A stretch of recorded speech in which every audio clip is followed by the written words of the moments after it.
Hello everyone, बहुत स्वागत है आपका अपने चैनल पे। आज की इस वीडियो में बात करने वाले हैं एक्स्ट्रा वैकेंसी राउंड के बारे में, ऑल इंडिया कोटे AA CCC के बारे में, जहां पर राउंड 3 ऑलरेडी हो चुका है और अंडर प्रोसेस पे यानी सबकी फिजिकल वेरिफिकेशन चल रही है। लेकिन अब जो स्टार्ट होने वाला एक्स्ट्रा वैकेंसी राउंड 1 स्टार्ट होने वाला है, तो यहाँ पे इस वीडियो में जानेंगे इसकी क्या क्या एलिजिबिलिटी है, क्या डेट है, कब कब आप इसमें पार्टिसिपेट कर सकते हो, इसका शेड्यूल क्या है। तो हर एक जानकारी इस वीडियो में आपको मिलने वाली है, तो बने रहेगा इस वीडियो में लास्ट तक। आपको सारी डिटेल मिल जाएगी कि एक्स्ट्रा वैकेंसी राउंड 1 और राउंड 2 के बारे में भी हम डिस्कस यहाँ कर लेंगे। चलिए स्टार्ट करते हैं इस वीडियो को। तो हम लोग सबसे पहले बात करने जा रहे हैं हम लोग Ayush admission centre counselling committee and AA CCC के बारे में, जहाँ हम लोग डिस्कस करेंगे एक्स्ट्रा वैकेंसी राउंड के बारे में। तो मैंने यहाँ पे इनके ऑफिशियल वेबसाइट्स को ओपन कर रखी है, जहाँ पे इसके ऊपर जानकारी देंगे। तो पहले यहाँ पे जान लेते हैं इसका शेड्यूल क्या है।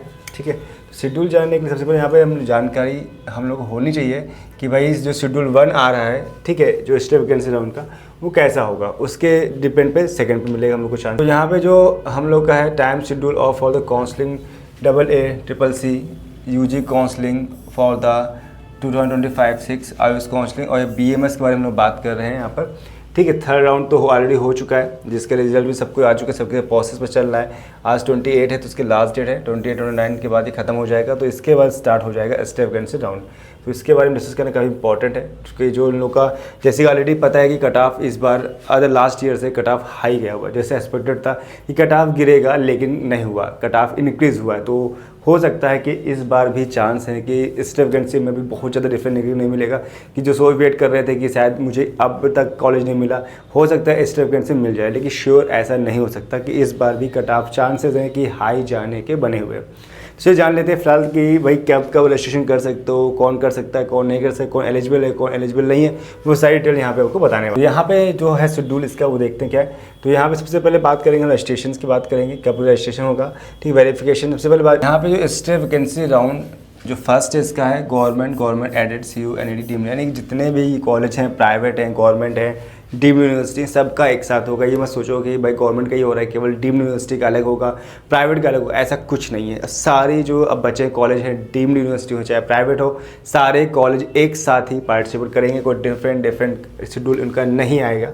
ठीक है, तो हम लोग यहाँ बात कर रहे हैं इस राउंड की। तो यहाँ पे जो इसका स्टार्ट है वो 30 to 31 के बीच में बता रहा है। तो इसमें क्या क्या चीज़ें जान लेते हैं। सबसे पहले क्या क्या डिस्कशन कर रहे हैं, तो छोटा करते हैं, आपको देखना आसान रहेगा। सबसे पहले verification of the tentative seat matrix के, यानी कि जो सीट मैट्रिक्स है वो जल्दी आ जाएगा, उसके हिसाब से आगे का सन में आएगा भाई कितनी सीट्स कहाँ पे खाली हैं। तो ये जो प्रोसेस है, ये आपका जो वेरिफिकेशन ऑफ सीट मैट्रिक्स का होगा, ये 30 to 31 अक्टूबर के बीच में हो जाएगा, यानी यहाँ से 2 दिन के अंदर हो जाएगा। देन इसके हम रजिस्ट्रेशन की बात करेंगे, तो रजिस्ट्रेशन के बारे में होगा, फिर चॉइस फिलिंग होगा, इसका सीट अलॉटमेंट और फिर पब्लिकेशन ऑफ रिजल्ट, रिपोर्टिंग का टाइम होगा और वेरिफिकेशन के बारे में बात होगी। ठीक है, तो चलिए छोटा सा मैंने बताया, अब इसको शेड्यूल करके अब अच्छे से एक्सप्लेन करते हैं क्या क्या। तो यहाँ पे जो सबसे पहले जो आपको डेट स्टार्ट है वो है आपकी 3 नवंबर से स्टार्ट है, 5 नवंबर के बीच में डेट। इस डेट के अंदर ही आप क्या करना है, पार्टिसिपेट करना है। ठीक, तो 3 नवंबर से 5 नवंबर में है, जहाँ पे आपका टाइम 2 बजे से स्टार्ट होगा सर्वर टाइम का, और शाम को 5 तक करना होगा। इसी के बीच में आपको पेमेंट करनी होगी, इसके अलग से टाइम नहीं मिलेगा। ठीक है, और साथ में जो चॉइस लॉगिंग, चॉइस फिलिंग का काम भी है, वो भी आपको इसी डेट के अंदर करना है। यानी आपको 3 दिन मिल रहे हैं रजिस्ट्रेशन करने के, पेमेंट करने के, चॉइस फिलिंग, चॉइस लॉगिंग, सब कुछ एक साथ करना है, अलग अलग नहीं करना है। और जिनका टाइम है 11:55, यानी रात के 11:55 12 बजे से 5 बजे पहले तक का सर्वर टाइम है, जहाँ ये क्लोज है। अगर आपने क्लोज़ नहीं किया है तो क्लोज जरूर कर दीजिएगा। ठीक है, इसको ड्रॉप मत करिएगा, सोचो मैं बाद में कर लूँगा, तो ऐसा नहीं होगा, फिक्स टाइम पे करना होगा। इसके बाद जो 6 से 7 के बीच में क्या होगा, आपका यहाँ पे चॉइस फिलिंग होने के बाद अब यहाँ पे जो होगा इसका प्रोसेस होगा, जो सीट अलॉट कर रहे हैं, सीट भरी गई, चॉइस की गई है, वो सीट अलॉटेड की क्या होगा, 2 दिन प्रोसेस चलेगा। तो इसमें आपको कुछ दिन मालूम चलेगा। देन जैसे ही होगा नेक्स्ट डे, तो आपके सामने इसका रिजल्ट आ जाएगा 8 तारीख को। देन इसके बाद आपको रिपोर्टिंग करनी होगी, जाके कहाँ पे करनी होगी, आपको उस इंस्टीट्यूट में करना है जहाँ आपको मिलेगा, जहाँ पे आपका एडमिशन होगा। तो यहाँ पे आपको डेज़ मिलते हैं, 8 दिन का मौका मिलता है, जहाँ 10 से 17 नवंबर के बीच में आपको रिपोर्टिंग करनी है। ठीक है, रिपोर्टिंग ध्यान रखिएगा, इस डेट के बीच ही करनी है, इसके बाद नहीं करनी है। और इसके बाद आपका डॉक्यूमेंट वेरिफिकेशन होगा, जहाँ आपको 2 दिन मिल जाते हैं। तो ये राउंड 1 का शेड्यूल था। इसके बाद राउंड 2 का है, वो तो बाद में डिस्कस करेंगे। तो राउंड 1 के बारे में मालूम चलेगा शेड्यूल क्या है, अब सबसे इम्पोर्टेंट मानना ये जानना है कि भाई जो शेड्यूल तो मालूम चलेगा कौन कौन से ऐसे बच्चे हैं जो पार्टिसिपेट कर सकते हैं। राउंड 1 में किसी ने पार्टिसिपेट किया है, किसी ने राउंड 2 में किया है, किसी ने राउंड 3 में किया है, किसी ने अभी तक किसी ने नहीं किया। क्या वो बैठ सकते हैं, एलिजिबल हैं कि नहीं है? तो राउंड 1 में जो दिया है वो बैठ सकते हैं कि राउंड 2 वाले पार्टिसिपेट कर सकते हैं कि राउंड 3 वाले कर सकते हैं, किस तरीके से अगर राउंड 1 में आपको कॉलेज मिल गया है, ठीक है, लेकिन राउंड में अपग्रेड नहीं हुआ, क्या कर सकते नहीं कर सकते, सारी जानकारी बताते हैं, ठीक है।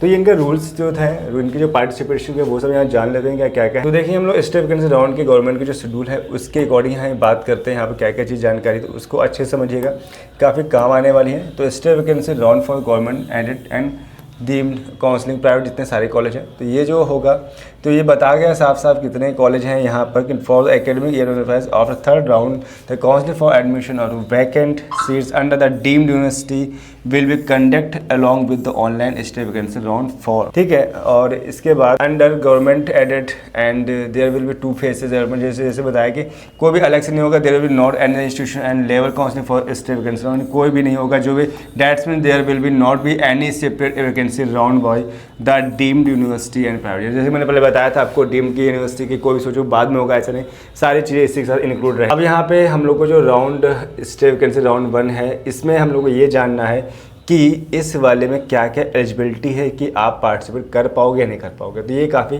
ध्यान से समझिएगा, बहुत इंपॉर्टेंट है, इसको बहुत अच्छे से। एलिजिबिलिटी फॉर द पार्टिसिपेशन, जो पार्टिसिपेट कर सकते हैं कौन, ओनली नीट क्वालिफाई करने, जो बच्चे नीट को क्वालिफाई कर पाए हैं और जिन्होंने who have registered first second third round of, यानी उन्होंने first round 1 round 2 round 3 participate किया है, वो भी एलिजिबल है, ठीक है। लेकिन ऐसा नहीं कि जिन्होंने राउंड 1 राउंड 2 राउंड 3 किया है लेकिन अभी तक के बच्चे को ऐसे जिन्होंने नहीं किया है और लास्ट तक वेट कर रहे थे, तो वो भी कर सकते हैं। ऐसा नहीं, स्टेट वैकेंसी में आप सभी लोग कर सकते हैं जिन्होंने अभी तक पार्टिसिपेट नहीं किया था। अब कौन से नहीं कर सकते, कंडीशन बताइए, candidates who have not be admitted to any of seats through, अगर किसी बच्चे ने यहाँ पर हैव नॉट बी एडमिटेड केवल any of seat through the ACC UG counselling और counselling conduct by the seat, यानी कि किसी बच्चे ने अगर यहाँ पे UG की सीट अगर मिल चुकी है, ठीक है, वो भी स्टेट लेवल की, तो वो पार्टिसिपेट नहीं कर पाएगा। जिस बच्चे को सीट मिल गई है, पार्टिसिपेट डेट से निकल गई है कि आपको जो फ्री एग्जिट है, अगर वहाँ पे आपने फ्री एग्जिट नहीं रखा है और कॉलेज अलाउट हो चुका है तो आप नहीं बैठ सकते हो, ये ध्यान रखिएगा। Candidates who have not registered in the CCC counselling have not been admitted to any of the seat through the seat UT counseling eligible or the participate or after registration on the rebel, यानी कह रहा है कि candidates who have not registered in the, यानी किसी registration अब तक नहीं किया है और फर्स्ट टाइम कर रहा है या यूटी में भी, या कह रहा है कि to any of the seats through the seat UT counselling और एलिजिबल, यानी कि उसको अगर सीट मिल जाती है तो भी पार्टिसिपेट नहीं करेगा। एलिजिबिलिटी फॉर द पार्टिसिपेशन, तो अब एलिजिबिलिटी यहाँ देख लेते हैं, बहुत ध्यान से समझिए एलिजिबिलिटी को, क्योंकि ये बहुत ही इंपॉर्टेंट है कि अगर एलिजिबिलिटी आपके मैच नहीं हो रही है, पार्टिसिपेट करने रूल्स नहीं पता है, तो फिर दिक्कत आ सकती है, ठीक है। तो देखिए बहुत ध्यान समझिएगा इसको, कुछ भी डाउट लगे मुझसे जरूर पूछेगा, अभी तो मैं बता रहा हूँ, फिर भी अगर कुछ डाउट लग जाता है, कुछ ऐसे क्वेश्चन जो आपको बाद में राइज होते हैं वीडियो देखने के बाद, क्या ये क्वेश्चन था मुझे पूछना चाहिए था, मुझे कमेंट करके बताएंगे तो मैं उसका रिप्लाई श्योर करूँगा, ठीक है। तो यहाँ पर अगर देखें क्या है, तो रूल्स बहुत ध्यान समझिएगा। कह रहा है कि जो एलिजिबिलिटी है, कौन से ऐसे एलिजिबिलिटी हैं जिसकी वजह से आप पार्टिसिपेट कर सकते हो स्टेट वैकेंसी राउंड 1 की बात करेंगे तो कह रहा है ओनली नीट UG 2025, यानी जिन्होंने 2025 के ऐसे बच्चे जो नीट को क्वालिफाइड किए हुए और फर्स्ट सेकेंड थर्ड राउंड में रजिस्ट्रेशन कर रखा है, वो यहाँ पे आराम से पार्टिसिपेट कर सकते हैं, प्रोवाइडेड दैट, लेकिन बजाय candidates who have not been admitted, लेकिन उसे एडमिटेड ना हो, यानी कोई भी एडमिशन ना ली हो any of the seats CCC की तरफ से किसी भी काउंसलिंग में अगर उसने पार्टिसिपेट किया हुआ है, अगर सीट ना मिली हो तब, और या फिर काउंसलिंग कंडक्ट बाय सीट, अगर स्टेट लेवल में भी ऐसा कर रहा है, काउंसलिंग की है, अगर सीट नहीं मिली है उसको तो वो कर सकता है, सीट मिल गई है यानी उसने एडमिटेड कर लिया, एडमिशन ले लिया है, तो वो पार्टिसिपेट नहीं कर पाएगा किसी भी राउंड में हो, चाहे राउंड 1 हो, राउंड 2 हो, राउंड 3, किसी में भी ऐसा हुआ हो। इसके बाद candidates who have not registered इन, अगर किसी ऐसे बच्चे कैंडिडेट्स जिन्होंने CCC की किसी भी काउंसलिंग पार्टिसिपेट नहीं किया है, हैव नॉट बीन एडमिटेड, और ना ही कोई सीट को एडमिट किया है, चाहे स्टेट लेवल की हो या फिर CCC की हो, तो वो आराम से इसमें पार्टिसिपेट कर सकता है। रजिस्ट्रेशन करेगा फ्री, स्टार्टिंग रजिस्ट्रेशन करेगा और कोई भी नहीं करना होगा, यानी उसको रजिस्ट्रेशन कर देगा, कोई दिक्कत नहीं है, रजिस्ट्रेशन चार्ज को पे करना पड़ेगा यहाँ पर। हाँ, ये भी ध्यान रखना है कि जिन्होंने सोचा राउंड 1 में या राउंड 2 की बात करें, राउंड 3 की बात करें, जिन बच्चों ने राउंड 1 राउंड 3 में पार्टिसिपेट किया है और उन्हें सोचा कि फीस दे चुके हैं रजिस्ट्रेशन की, तो उन्हें फिर से रजिस्ट्रेशन फीस पे करनी होगी, ऐसा नहीं होगा दोबारा पे नहीं करनी, उन्हें रजिस्ट्रेशन फीस पे करनी होगी, लेकिन सिक्योरिटी मनी नहीं करनी नहीं, उसके रूल्स बताऊंगा अभी आगे। अब आगे देखते हैं यहाँ पर राउंड 1 में क्या करा है। तो round 1 non join candidates have avoided free exit. जिन्होंने राउंड 1 में नॉन ज्वाइन नहीं किया है, फ्री एग्जिट है, आराम से इसमें रजिस्ट्रेशन कर सकते हैं एक्स्ट्रा वैकेंसी राउंड 1 में।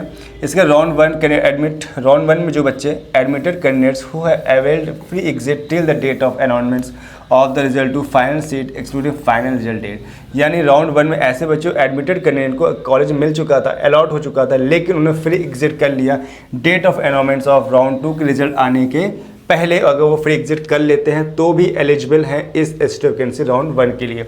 राउंड 1 में अगर बच्चे admitted candidates but not upgraded, round 1 में उनको कॉलेज तो मिल गया लेकिन राउंड 2 में वो अपग्रेड नहीं हुए and avail of free exit, ठीक है, यानी उन्होंने रजिस्ट्रेशन किया, यानी ऐसे बच्चे जिनको राउंड 1 में कॉलेज मिला, राउंड 2 में अपग्रेड डाला लेकिन अपग्रेड नहीं हुआ, लेकिन उन्होंने बिफोर 3 डेज, ठीक है, सबसे इंपॉर्टेंट बिफोर 3 डेज, 3 दिन पहले, ठीक है, राउंड 3 के रिजल्ट आने के 3 दिन पहले में, ठीक है, अगर वो पार्टिसिपेट नहीं करते, बाहर निकल आए हैं, ठीक है, राउंड 3 के पार्टिसिपेट करने से पहले बाहर निकल आए तो वो एलिजिबल हैं। यानी फिर से बताऊं तो राउंड 1 में आपने पार्टिसिपेट किया, आपको कॉलेज मिल गया मान लो, ठीक है, इसका राउंड 2 में आपने अपग्रेड लगा दिया, नहीं मिला, ठीक, लेकिन राउंड 3 के अब राउंड 2 लगाया तो रिजल्ट आएगा, रिजल्ट आने के बाद आपको अपग्रेड नहीं हुआ तो राउंड 3 में आने से पहले बिफोर 3 डेज पहले, 3 दिन पहले रूल्स के अकॉर्डिंग अगर आप एग्जिट कर लेते हो तो एलिजिबल हो, ठीक है, ध्यान रखिए। राउंड 2, अब ऐसे जैसे राउंड 1 के बारे में सेम रूल्स यहाँ राउंड 2 के बारे में स्टार्ट होता है। Round 2 of non join candidates who have availed the free exit with the forfeit of the counselling fees can participate with the full payment of the counselling fees. यानी कि round 2 में non join रहने को round 1 में result मिल गया, लेकिन round 2 में जिन्होंने पार्टिसिपेट किया हुआ है या फिर राउंड 1 में नहीं मिला, ठीक है, तो राउंड 2 में जो बच्चे हैं, राउंड 2 की बात करें तो राउंड 2 में जो बच्चों नॉन ज्वाइन जिन्होंने ज्वाइन नहीं किया हुआ और exit with the forfeit of the counselling fees can participate, तो वो पार्टिसिपेट कर सकते हैं जिन्होंने राउंड 2। अब बात करते हैं राउंड 2 के non joint candidates who availed of exit, यानी जो राउंड 2 के नॉन जिन्होंने बच्चों ने राउंड 2 में ज्वाइन नहीं किया है फिर और exit with the forfeiture of the counselling fees can participate, यानी जो बच्चे राउंड 2 में ज्वाइन नहीं कर रहे हैं, ठीक है, वो आराम से पार्टिसिपेट कर सकते हैं अपनी फीस सबमिट करके। राउंड 2 में जिन बच्चों एडमिटेड यानी उनको कॉलेज मिला, अपग्रेडेड हुए candidates who avail of the exit with the forfeiture of the same वही रूल जैसे राउंड 1 में हुआ था। अगर राउंड 1 में पार्टिसिपेट करते हो राउंड 2 में किया था अपग्रेड के लिए, ऐसे जिन्होंने राउंड 2 में पार्टिसिपेट किया, राउंड 3 में अपग्रेड किया हुआ लेकिन उन्हें नहीं मिला अपग्रेडेशन, तो वही क्या करना है कि काउंसलिंग ऑफ फीस देस period of the commitment of round 3 can participate with the full payment of counselling fees. यानी कि जिन्होंने एग्जिट कर लिया अपने आप को, ठीक है, राउंड 2 में उन्होंने क्या अपग्रेड एडमिटेड हुए, अपग्रेडेड कैंडिडेट्स अपग्रेड हुए, ठीक है, यानी राउंड 1 से राउंड अपग्रेड हुए लेकिन राउंड 3 आने से पहले उन्होंने अपने आप को बाहर कर लिया, एग्जिट कर लिया, तो आराम से हमें पार्टिसिपेट कर, यानी मोटा मोटा कहें तो राउंड 1 वाले बच्चे पार्टिसिपेट कर सकते हैं, राउंड 2 वाले कर सकते हैं, राउंड 3 वाले कर सकते हैं, बशर्ते कि आपने अभी तक कोई एडमिशन ना लिया हो, कॉलेज में एडमिशन ना किया हो। अगर एडमिशन ले लिया है तो एलिजिबल नहीं होगे, ठीक। सेकंड चीज़, अगर राउंड 1 में आपको कॉलेज मिल गया है लेकिन राउंड 2 में आपको अपग्रेड लगा दिया था, अपग्रेड किया लेकिन राउंड 3 आने से पहले अगर आपको अच्छा कॉलेज मिला तो आप एग्जिट कर लेते हो तो भी कर सकते हो, या राउंड 1 में आपने पार्टिसिपेट किया, लगा कि मुझे अच्छा कॉलेज मिला, आप एग्जिट कर सकते हो तो वो भी पार्टिसिपेट कर सकते हैं। राउंड 3 वाले बच्चे जिनको कॉलेज नहीं मिला वो कर सकते हैं, अगर उन्हें मिल गया है तो एग्जिट, तो इसमें नहीं कर सकते, यानी कॉलेज मिल गया है और एडमिशन ले चुके हैं तो वो नहीं कर सकते। ये रूल्स है यहाँ पे एलिजिबिलिटी के लिए। अब अगर बात करते हैं एलिजिबिलिटी के लिए जिन बच्चों को कौन कौन पार्टिसिपेट नहीं कर सकते, round 1 round 2 admitted candidates who have secured with the all India UP seats till the date of the announcements of the round 3 final result and candidates who have been allotted seats in round 3 are not eligible. यानी कि round 1 round 2 के जो admitted candidates हैं उन्होंने secure कर लिया अपनी seats को, इसी तरीके से राउंड 3 के रिजल्ट आने के पहले तो वो पार्टिसिपेट नहीं कर पाएंगे, to participate in the state vacancy round तो बाहर हो जाएंगे। यानी कि राउंड 1 राउंड 2 के बच्चे को मिल चुका है रिजल्ट, एडमिशन हो गया, लेकिन राउंड 3 के आने के रिजल्ट अनाउंस होने के पहले 3 दिन पहले अगर आप पार्टिसिपेट नहीं कर पाते, उनसे बाहर नहीं निकल पाए, एग्जिट नहीं कर पाए फिर एग्जिट, तो आप पार्टिसिपेट नहीं कर पाओगे, ठीक है। Candidates who have withdrawal they are the seats during the period of between 3 days before. वही कह रहा है अगर आप एडमिशन ले लिया देन इसके बाद भी ऑप्शन मिलता है कि आपने विड्रॉ नहीं किया हुआ है, ठीक है, विड्रॉ नहीं किया है तो भी आप पार्टिसिपेट नहीं कर पाओगे राउंड 3 के till the date of the announcement of round 3 final result आने के पहले से अगर विड्रॉ नहीं करते हो तो भी आप पार्टिसिपेट नहीं कर पाओगे, ठीक है। इतना सिंपल कॉन्सेप्ट है। और यहाँ पे जब रजिस्ट्रेशन करो तो आपको यहाँ पे ध्यान रखना है कि फ्रेश रजिस्ट्रेशन करना होगा सबको। आपने पहले किया हो फर्स्ट में, सेकंड में किया हो, थर्ड में, तो भी कोई फर्क नहीं पड़ता, आपको दोबारा रजिस्ट्रेशन करना पड़ेगा, ठीक है। रजिस्ट्रेशन आपको दोबारा करना पड़ेगा ऐसा नहीं रजिस्ट्रेशन बिना काम चल जाएगा, तो आपको रजिस्ट्रेशन यहाँ पे करना पड़ेगा सभी लोग को। ऐसा कोई भी रजिस्ट्रेशन ना करे तो रजिस्ट्रेशन हम करना ही करना पड़ेगा सभी लोग को। और यहाँ पे रजिस्ट्रेशन चार्ज है इनका 1000 एज ए जनरल के लिए, बाकी अदर के SC/ST जिसका है तो आपको वो पे करना पड़ेगा। इसके बाद जितने बच्चे हैं सभी को रजिस्ट्रेशन करना है, कंपलसरी है। देन इसके बाद जो एलिजिबिलिटी है वो आपको ध्यान रखनी है, एलिजिबिलिटी रूल्स क्या क्या है, ठीक, उसके अकॉर्डिंग आपको याद रखना है क्या क्या है। तो ये चीज़ आपको ध्यान रखनी है कि आपको, और शेड्यूल जो मैंने बताया है इसका आप शेड्यूल को बहुत ध्यान रखिएगा। जो शेड्यूल टाइमिंग है वो शेड्यूल टाइम को बहुत ध्यान रखना, इस टाइम के पीरियड ही करना है, इसके बाहर नहीं करना। सोचो मैं बाद में कर लूँगा, तो फिलहाल टालने की कोशिश मत करिएगा, फिक्स टाइम पे सब कुछ करिएगा। फिर भी कोई आपको हेल्प चाहिए तो हमें कॉन्टैक्ट कर सकते हैं, नंबर हमारे डिस्क्रिप्शन में शो हो रहा है, जहाँ मुझे कॉन्टैक्ट कर सकते हैं, जहाँ आपको पूरी हेल्प करेंगे। कुछ भी माइंड में क्वेश्चन है मुझे पूछ सकते हैं, कमेंट्स कर सकते हैं, मैं उसका रिप्लाई श्योर करूँगा।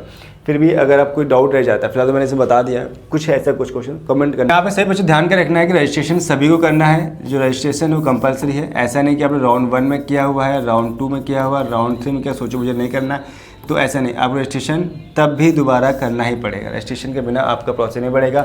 सबको चॉइस फिलिंग करनी है, चॉइस फिलिंग आपको कंपलसरी सभी को करनी पड़ेगी। ये नहीं कि जो राउंड 1 राउंड 2 कर दिया सोचो चल जाएगी, तो ऐसा नहीं है, आपको फिर चॉइस फिलिंग करनी पड़ेगी। और इसी टाइप जो इसका जो राउंड सेकंड होगा, ST वैकेंसी सेकंड होगा, उसमें क्या होगा कि जो चॉइस फिलिंग आप अभी कर रहे हो वही चॉइस फिलिंग, फर्स्ट वाला चॉइस फिलिंग इसमें सेकंड में जाएगी, वो फिर चेंज नहीं होगी। यानी जो सेकंड वाले में कुछ भी चेंज नहीं होगा, बस आपको वही सेम आगे बढ़ेगा, डेट आएगी, रिजल्ट आएगा, बस भाई कोई चेंज, जो भी चेंजमेंट करना है आपको फर्स्ट वाले में कर सकते हो। इसलिए बहुत ध्यान से पढ़िएगा, बहुत ध्यान से चॉइस फिलिंग करिएगा। कुछ भी डाउट हो तो हमें कॉन्टेक्ट कर सकते हैं। चॉइस फिलिंग करना, कॉलेज चेंज करना, सारी चीज़ों को अच्छे से समझिएगा। और फिर भी कोई डाउट रहता है मुझे कमेंट कर सकते हैं। वीडियो अच्छा लगा है तो लाइक करें और दोस्तों के साथ शेयर करिए ताकि उनको भी इस तरह जानकारी मिल सके। तो इस वीडियो में इतना रखते हैं, मिलते हैं नेक्स्ट वीडियो में एक बेहतरीन वीडियो के साथ, बेहतरीन कंटेंट के साथ। तब तक के लिए bye bye, thanks for watching.